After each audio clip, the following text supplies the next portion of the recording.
all you heroes, hawks, heralds, crows, pirates, and wardens. Welcome to the Dragon Age Lorecast, where we unpack, discuss, and galaxy brain about all the lore behind the Dragon Age series.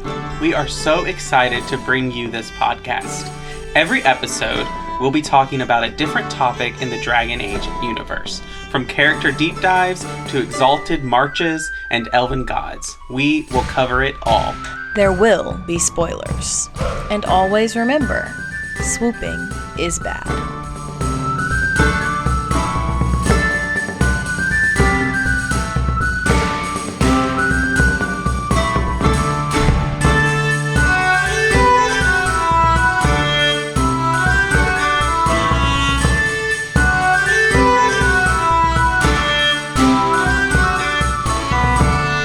Hello and welcome to the Dragon Age Lorecast, where we talk about Dragon Age and its lore. I am one of your hosts, Austin, also known as Teacup, and I'm here with my other host. I'm Shelby or She Cup. And we are here with our lovely patrons who will let them introduce themselves in a moment, but we are here to talk about another fantastic topic that Shelby's going to tell us about. Yeah, so we are having a Baldur's Gate 3 and Dragon Age crossover episode tonight where we're going to be talking about which Baldur's Gate characters would hate which Dragon Age characters in the first half, and then in the second half, who would romance who. So if you wanna get a little crazy with it, be my guest. That's what we're here for. So I guess first we need to do introductions though, right, Austin? Yeah. So we have our lovely patrons here, our first Enchanter tier patrons. And so I'm going to let them introduce themselves. We're going to start with Jay Ambrosian. Hello, I am Jay. Awesome. And then the Crimson Knight. Oh, I'm Steven, also known as the Crimson Knight. All right. And then LVCC13. Hello, everyone. I am LVCC13 or Lizzie. All right. I think we're ready to get started. So whoever wants to go first. I'm trying to make sure I'm not going to die on microphone for this today because this cold is killing me today. I guess I can go first. Sure. I will preface this by saying I have yet to get out of Act 1 of Baldur's Gate 3. I keep starting over because I am useless at this game. But with the characters I have met, I would say that Minthara would hate everyone. I don't think she would like anybody. I don't think any of the Dragon Age people would like her. I think Morgan might. I feel like she and Morgan would either hate each other or they would just immediately see each other and be like, mood. There would be no in between there. I agree, but I think I think Morgan especially would be threatened by her. Yeah. They would only team up to give Alistair shit. Yeah, that's fair. I do feel like, okay, so Minthara has this really great banter with Gale where she talks about how I don't know how to pronounce the Underdark place where she's from, Menzo Baranzan or something like that. Anyway, she says back there, third sons are useless and we kill them basically. And then she looks to Gale and goes, "You have the aura of a third son about you." And I feel like that she would totally do that to Alistair too. I have another one. I think that, speaking of Morgan, I think that Shadowheart and Morgan, this kind of toes the line between first half and second half, but they are going to hate each other, but they're going to have so much sexual tension too. And it's kind of similar, I think, to how Shadowheart and Lae'zel are. I think would be similar, but for very different reasons. Because I think that Shadowheart hates Lae'zel for Lae'zel's devotion to her religion and her culture, but I think Morrigan would hate Shadowheart for her devotion to Shar. On a similar line, Fenris is hating everyone, except there are two people that Fenris will not hate. And that is Lae'zel and Karlach. Oh, he and Karlach would be bros. He would be so off-put by her at first, but it's kind of like how he doesn't really seem to like Purple Hawk at first either. And then he's just like, no, you're my bestie, and or I love you. We'll see. I And totally can see that. the people that I feel like Fenris is just going to kill on sight, unfortunately, is going to be Will. And because he literally makes a deal with the demon. Like, this is like Fenris's whole, in his understanding, sorry, Will, bye-bye. And then I think that it would be a tie. He'd probably kill Shadowheart or Gale outright. Maybe Astarion out. If Astarion tried to feed on Fenris, he's doing the scene where he puts the stake in his heart. I feel like Gale would remind him way too much of Anders, and he'd just be like, nope, we're not doing this again. Ripping the heart out right then and there. Takes the orb out of Gale. Would that literally solve all of Gale's problems, though? Yeah, I mean, he'd be dead, but yeah, it would solve all of the orb problems. Could Fenris do that, though? Like, logistically, is that possible for Fenris to take the orb out of Gale and survive? I don't know. I don't know. I feel like Act 1 Fenris would risk it. Yeah. I don't know if he'd care. Act 1 Fenris would not care. Act 3 Fenris might rethink his options at that point, depending on if he's romanced. I feel like, speaking of hatred, I don't know so much if Will would hate this person back. But I can tell you off the bat, especially Origins, he would not vibe with Will. Like, and of course you Will did it for a reason, but he has history with people and demons, so that would not be a good combo. I feel like Astarion probably also would not get along with anybody that's very into the chantry, but I feel like he would vibe with Morrigan simply, and this does toe the line with a second, because he would 100% bully Alistair. Like, they're definitely gonna bully him. I don't think Astarion would hate him, but he would definitely be mean. It's really hard to compare like the magic system in D&D, Baldur's Gate, to how magic works in Thedas and Dragon Age, just because there's such a tie to like spirits and demons. And so the closest we get are warlocks and clerics, for like drawing your power from those entities. But it's really not the same. Like, how do you explain to someone in Dragon Age that Mizora is not the same as like a pride or rage demon? Oh my gosh, they'd be so confused by the idea of clerics. They would just be like, I feel like the only person who would get it, there's only two people who would get it. Wynn and Liliana. They would totally be vibing with the idea of clerics. Wynn would immediately be like, oh, okay, that's what I am now. Aren't technically, could we classify seekers as clerics? They do draw their power from an entity that they have a semi-relationship with. But they don't really know that, technically, until Cassandra figures out about the fact that she was made tranquil when she became a seeker. Right, but she still knew that, like, she like implored a spirit of faith. Like cleric light, I guess. Cleric light. Now that I'm thinking about it too, I'm thinking that Halsin would probably not be a fan of Anders. No. Mostly because of some of Anders' decisions. You know, he's a little explosive, but I don't think Halsin would vibe with that at all, and he would be very upset by the amount of damage. So would Karlach as well. They would both not be down with that. I think the only Dragon Age character that I feel like Halsin, there are two Dragon Age characters that I think that Halsin would vibe with. A post away from Flemeth, Morrigan. I think Halsin and Morrigan would eventually become friends.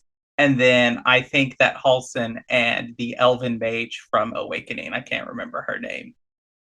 The one who's like killing all the people. Valana, yes. I think Halsin and Valana would be friends. You're forgetting a major one that would be Halsin's best friend, the poetry. Oh, yes, the poacher. I thought we were doing companions, or is it any character? I said characters Okay, I guess that's firstly, true. but no, I just think that they would vibe pretty much like they'd be besties. Kind of feel like Halson might actually vibe with Zevran a little bit because they're both kind of horny. Have you noticed that? True.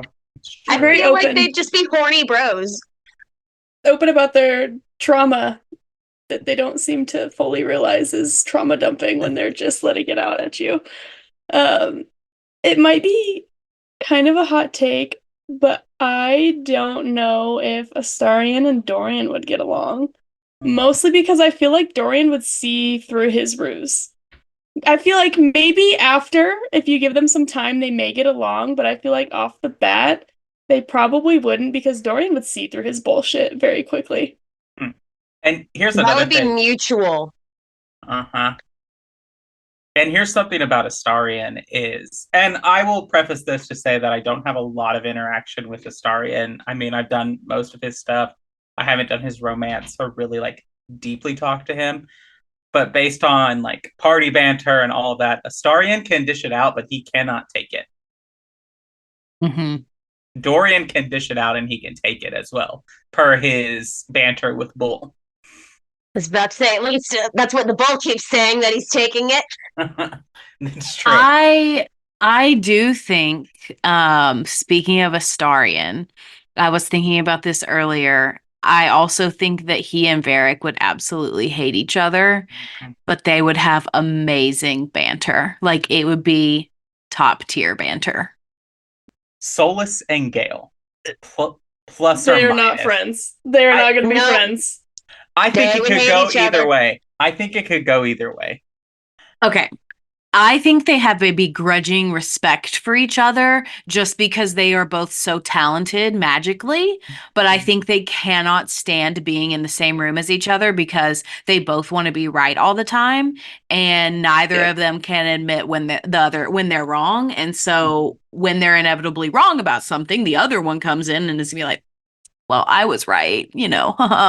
And they're just gonna get into it all the time. But I think they do have an underlying respect for each other. I also want to say that these three women together would be unstoppable, and that is Cassandra, Karlak, and Aelin. Fair. But I'm kind of surprised no one has mentioned Sarah and Gil yet. Like, they would absolutely hate each other. Because Sarah hates anything magic. And then you got Gale, who, was in love with a magic god. Like, they would not get along at all. And it would probably come to blows without not outright killing each other. That's fair. I had that on my list because I actually think Sarah would hate almost every single member of the party. I think she would like lust after Aelin and Isabel, and then everybody else is like, she doesn't like them. I feel feel like you. she would both be fascinated by and terrified of Karlak because she's got such a thing for Canary women, but the whole magic heart thing would freak her out. She'd be scared, but she'd still be like, woof.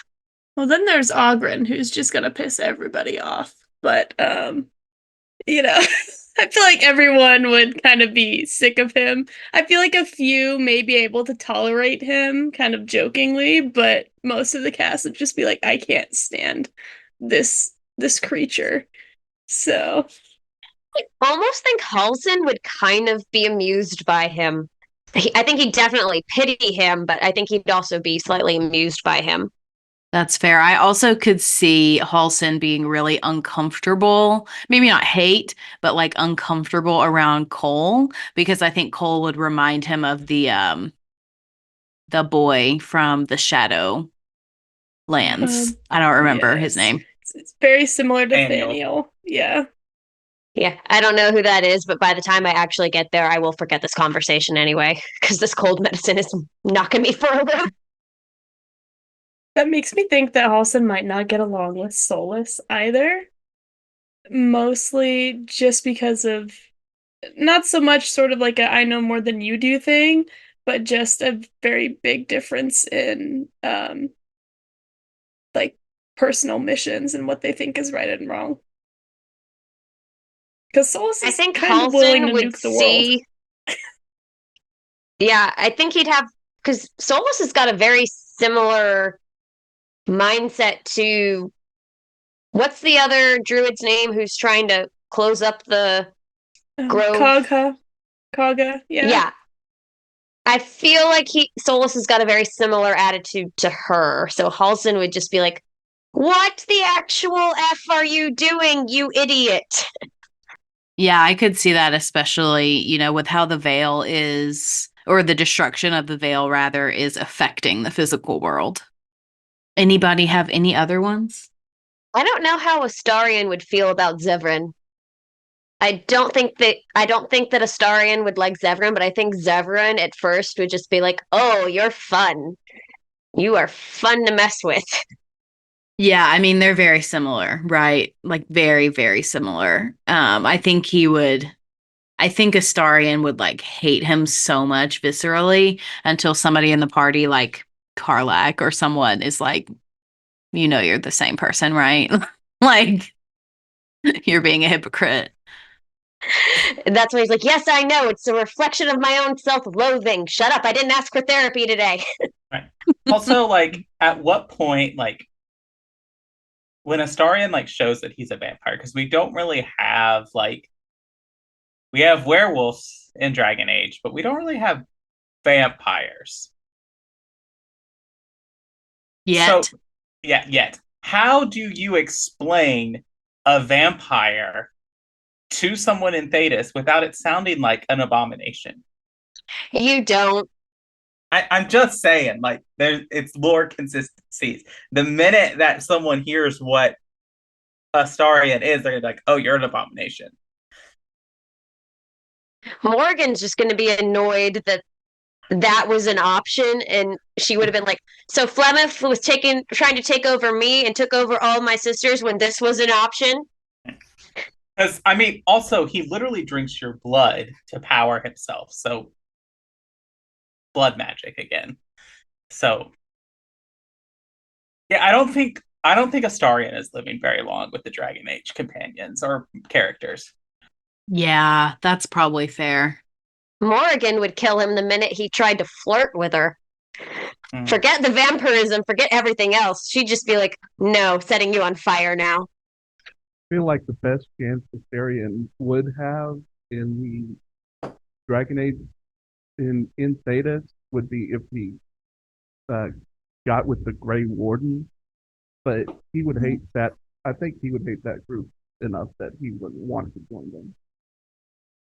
Yeah, I agree. Because I think it's not the same, obviously, as what Cazador does to him, but like the end of it, like, okay, you're imprisoned to this group of people and you don't have any way to get out from under this entity, and you didn't really have, that much of a choice in whether or not you joined them in terms of the wardens. It is very similar. So I could see him hating that. Absolutely. Plus, if he tried to feed on any of the Grey Wardens, wouldn't he immediately contract the blight? How would vampirism work in a world where the blight is a thing? I don't know. I had never thought about that, but that's such a good question. All right, Dragon Age developers, lore writers, come on, give us an answer. I feel like Jaheira probably would not be too fond of many of the Dragon Age characters as well, but I think that would more be out of just sort of an abundance of caution based on what she's been through, more than just, oh, I just outright hate these people. It would just be a strong dislike because she does not trust a lot of them, especially since most of the Dragon Age companions and other characters in the series are all very morally gray. So, and she's on that mission to protect everybody, so she can't trust people easily. See, I think that Jaheira and Cassandra would be very, very good friends.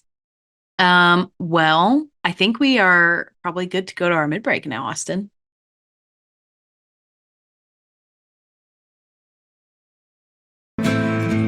What is this? A new book? All this shit is weird. Oh, Varric, that is a terrible title. What are you even thinking? That book you were reading this morning, Assyrian Spear. I don't think he had a spear in the legends. He does in this one. Read the description. Andraste knelt before no man but her maker. But she hadn't counted on the Archon Hessarian.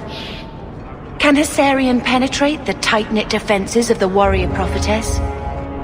Will she be prepared to face the full blast of his power? Wait a minute. Isabella, this is a vulgar thing.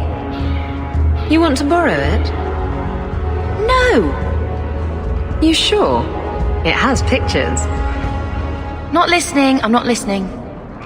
But it could also have Hawke's signature on it. Well, welcome to the middle of the show where we take time to thank our patrons. Thank you to all of our patrons, but especially thank you to our first patrons, Genesis and Lisa M. We're so glad for your support. If you'd like to join us on Patreon, you can do so at patreon.com/DALorecast and sign up at any of our tiers. You get ad-free episodes. At certain tiers, you get merch. At the First Enchanter tier, you can come on here on the show with us once a month. Great place to be. Another great way to support us is to leave us ratings or reviews on Apple or Spotify. If you leave us 5 stars and some kind words, we will read it out on a future episode of the show. We do not have any to read today. I think we are finally all caught up on all of our reviews and comments. And so if you've got things to say, let us know in the Spotify comments. If you haven't left us a review yet, please just go on Apple, leave us 5 stars and a review. You don't have to listen to us on Apple. You just need an Apple account to go and leave us that kind of review. Great way to support the show. Lastly, almost lastly, you can join us on Discord at the Cups Podcasting and More Discord server. Come talk about Veilguard, talk about all things Dragon Age, talk about our other shows, the Assassin's Creed Lorecast, or my other show, the Holocron Histories Podcast.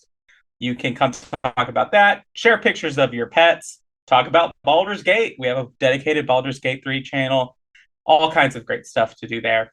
And then the last thing is a little bit of a celebration for this episode. This week marks 3 years of this podcast, Shelby.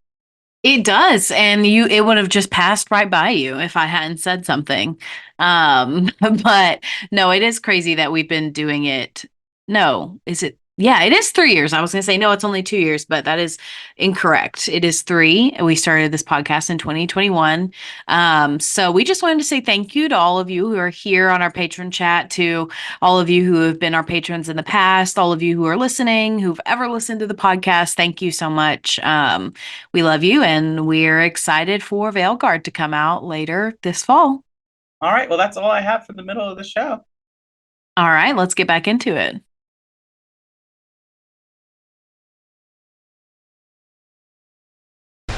The past years have been so busy. We have earned at least a few moments of rest. A calm night out sounds... Oh, bravo! Bravo!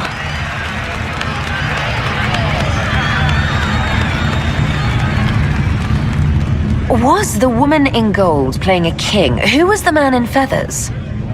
Oh, it's all very simple. The first actor's mask is determined by...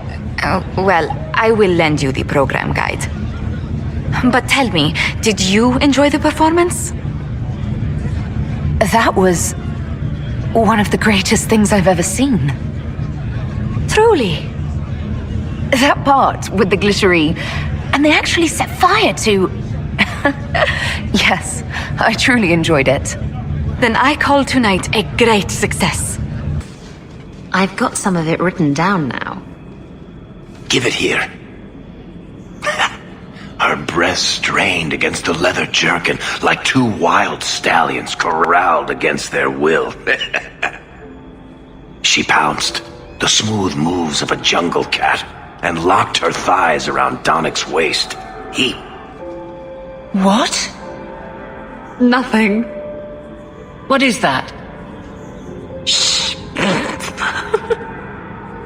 Isabella just thought she'd celebrate your love affair with written dedication. It's friend fiction. I do it out of love.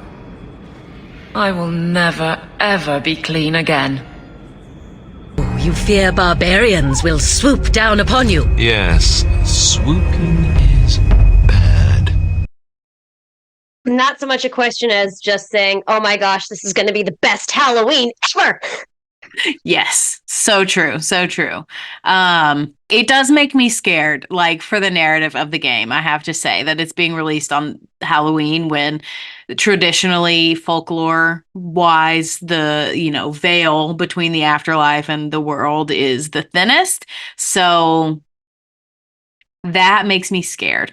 But anyway, so in this second half of the episode, we're going to talk about so we did hate, and so we can either do like love or romance. If you have somebody that you're like they would be best friends outside of romance, that's fine to bring up too. So romance, friendships, whatever. I want to go first. Okay, go right ahead. So this would not last very long, but Dorian, Astarion, and Liliana would have the best introductory conversation about clothing. Yeah, I can see that.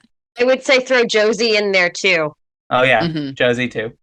I'll be quite honest. Okay. Yeah, nothing against Josephine stands out there, but I kind of forget she exists sometimes. Yeah, you would remember her existence when all of the Inquisition fell apart without her there cleaning up all of our messes. I'm just saying. Absolutely, 100%. I acknowledge that. That is 100% true. She is integral to the story and keeping the Inquisition not only running, but funded. She is a big deal, and that I just sometimes forget that she exists. You forget she exists because she's always working. Mm-hmm. I mean, everyone's gonna love the Bark Spawn, so I feel like that's a given. Bark Spawn and Scratch. Yeah, everyone loves Bark Spawn. My gosh! Bark Spawn and Scratch are best friends for life. And Owlbear. And our little Owlbear cub, maybe us. Depending on if you save us. All just little companion creature things. Okay, what is us? Who is that? Us is the little brain buddy you can get. It's in the beginning of the game. If you don't accidentally destroy. In the person? Yes. Oh. Yes. Us is an intellect devourer. That. Yes, so us is an intellect devourer that can actually accompany you in the very beginning and can also potentially help you later in the game. But they're like your little buddy. Does it last the whole game? They are only there for the very beginning when you're on the Mind Flayer ship, and then I believe you can get us as a summon later in the game. Okay, hold on. Interesting. This changes everything. I am disturbed. I have yet to be able to get the On Fire Greatsword in a tactician run, but adding another summon, adding an intellect devourer to the party makeup, this is game changer. I feel like they'd all get along with the Bark Spawn, but I mean, the Bark Spawn is the dog, so everyone is gonna love Bark Spawn. Do you know who would be totally at home with all the creatures and animals in in Baldur's Gate? Cullen. He would be so happy with Bark Spawn and Scratch and the Owlbear. Just living his life. The only ones that he likes would be the animals. He might have a grudging respect for Halsin, but he would not know how to deal with any of the magic at all in Baldur's Gate 3. He would just be like, I'm just going to pet this dog, let my Inquisitor wife talk to everybody, and I'm just not going to talk to anyone, and I'm just going to pet the dog.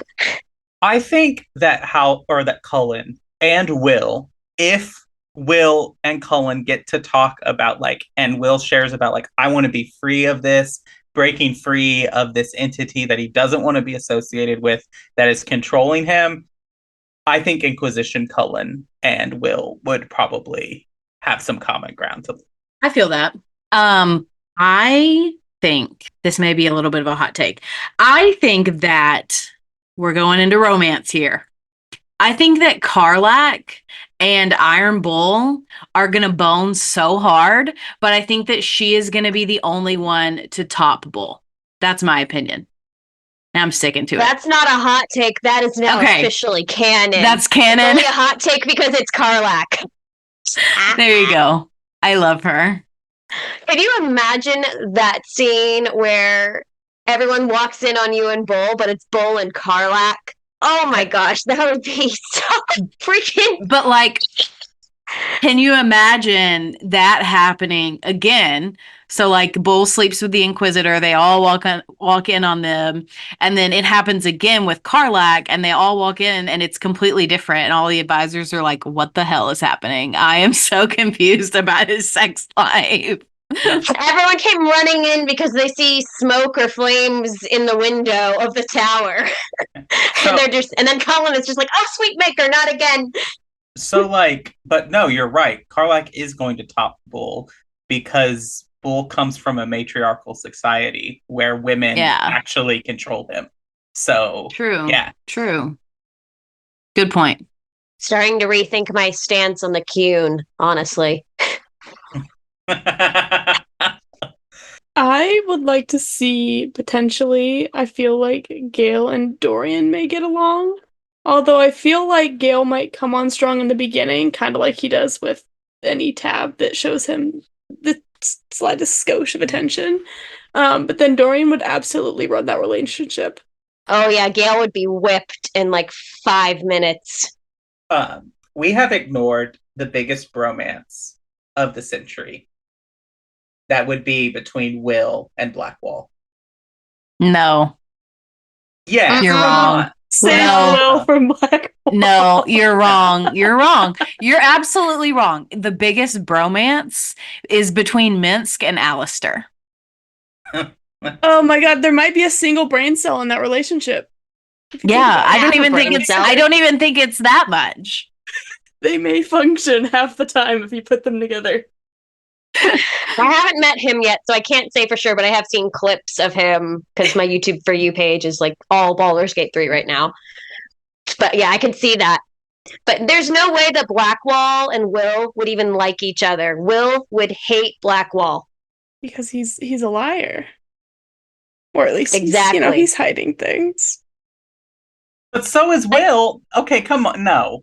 Like, yeah, I do. I agree with you, Austin. I think that they would be friendly and bro-y at the beginning because they both have that kind of air of chivalry about them. Will more so than Blackwall for sure. But then I think once Blackwall's lie comes out, Will would be all offended. But then it would be it gives me same vibes as Solas being offended at Blackwall lying. Like, you are both lying. Why are you mad? It's because he's mad at other people doing the same thing that he's doing. Right. I feel like Solas's lie is a little more serious than Blackwall. Oh yeah, I totally agree. That the egg is an idiot, so Solas has no self-awareness at all. I have seen Shelby scream at the TV about Dragon Age twice. And once is when she killed Connor to see what happened, and then Alistair was mad that she killed Connor, and she goes, "Well, you told me to!" And then the other time was when Solas was mad at Blackwall for lying, and Shelby was like, "What the fuck?" Like, I know.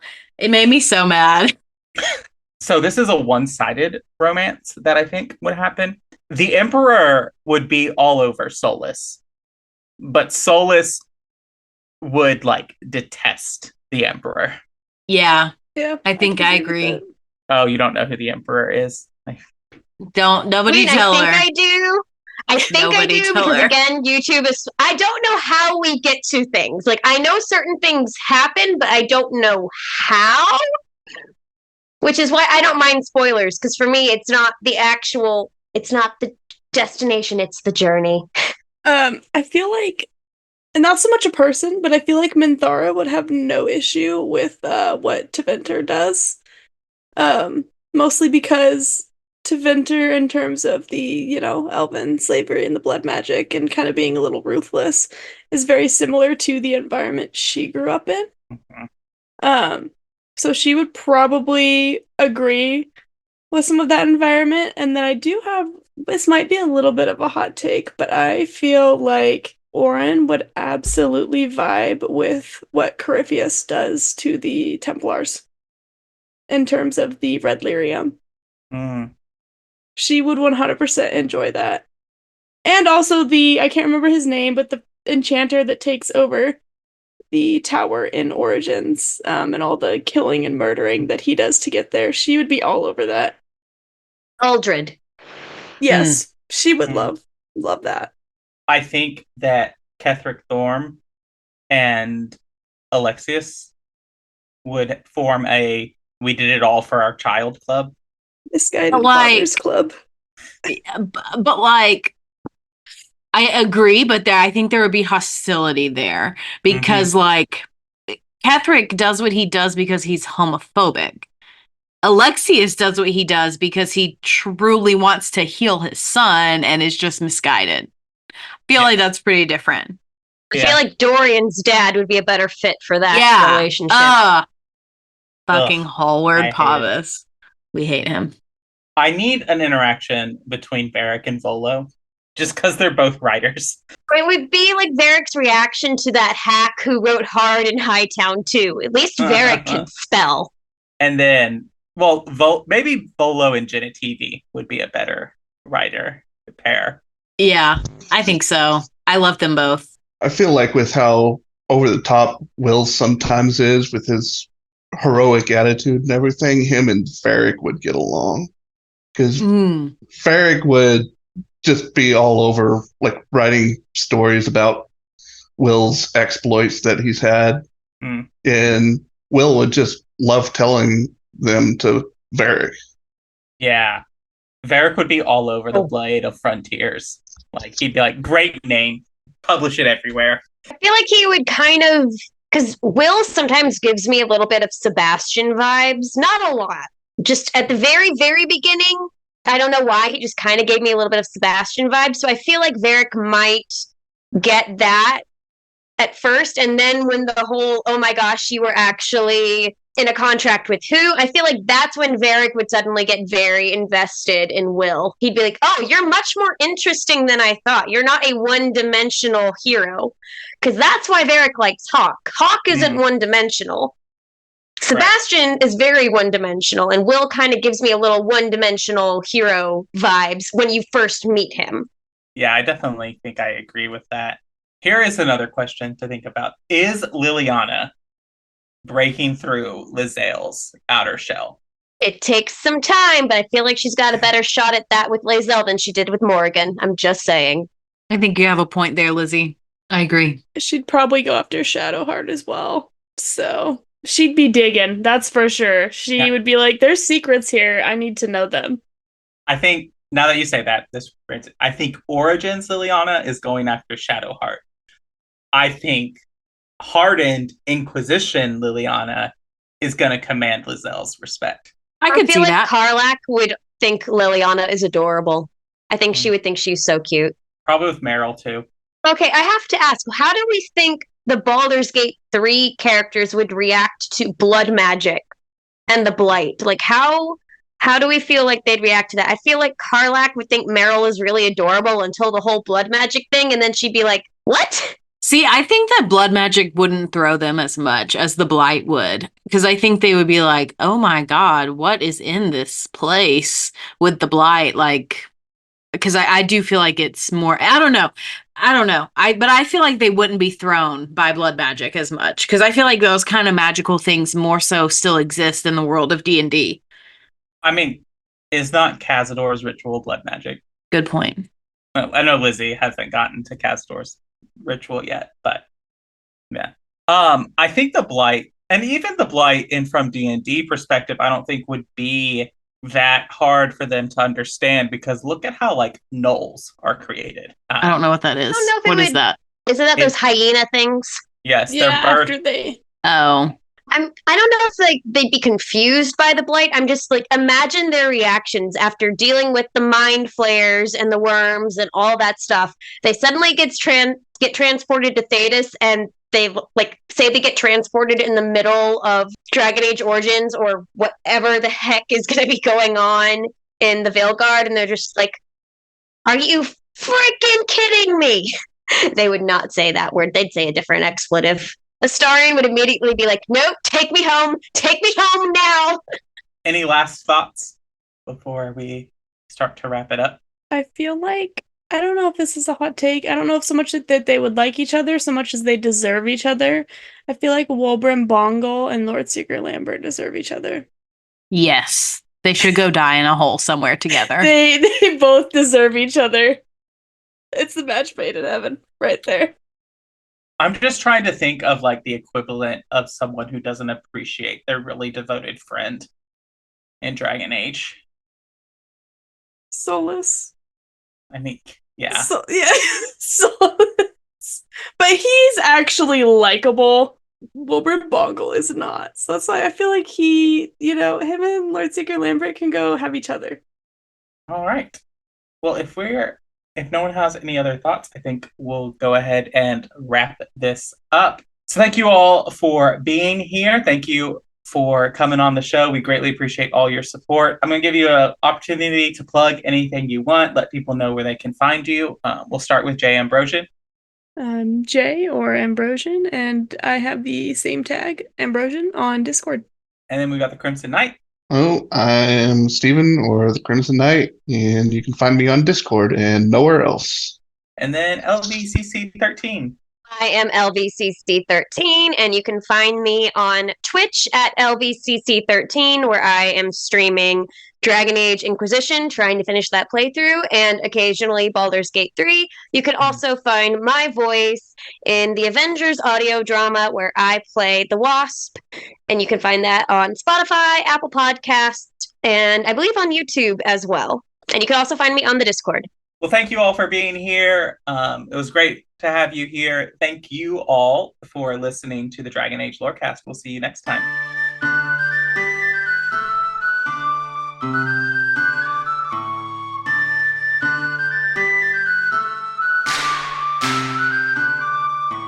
Thanks for listening to the Dragon Age Lorecast. You can find us on Twitter at DALorecast. If you have any lore questions, topics to unpack, or side character suggestions, join our Cups Podcasting and More Discord server. It's easily the best place on the internet. You can also support us financially through our Patreon. You can find us there on patreon.com/DragonAgeLorecast. The Dragon Age Lorecast is part of the Robots Radio Network. For more information about the Robots Radio Network, join the Discord server via the link in our episode description. If you enjoyed the show or learned something new today, please subscribe, leave us a review, and join the Patreon. And if you enjoyed our intro and outro music, give a big thank you to Pipeman Studios. Thank you, Pipeman. Thanks again for listening to the Dragon Age Lorecast. We'll see you next time.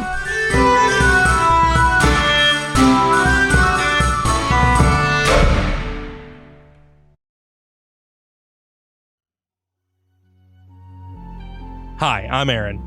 And I'm Ariel. And we're the hosts of the Legend of Zelda Lorecast, a podcast about all things Legend of Zelda, from Errol to Zora, and all the fun things in between. If you're ready to dive deep and learn more about the Legend of Zelda lore and everything surrounding it, come join us on the Legend of Zelda Lorecast. You can find us on Apple iTunes, Spotify, Google, or wherever else you get your podcasts. We hope to see you soon.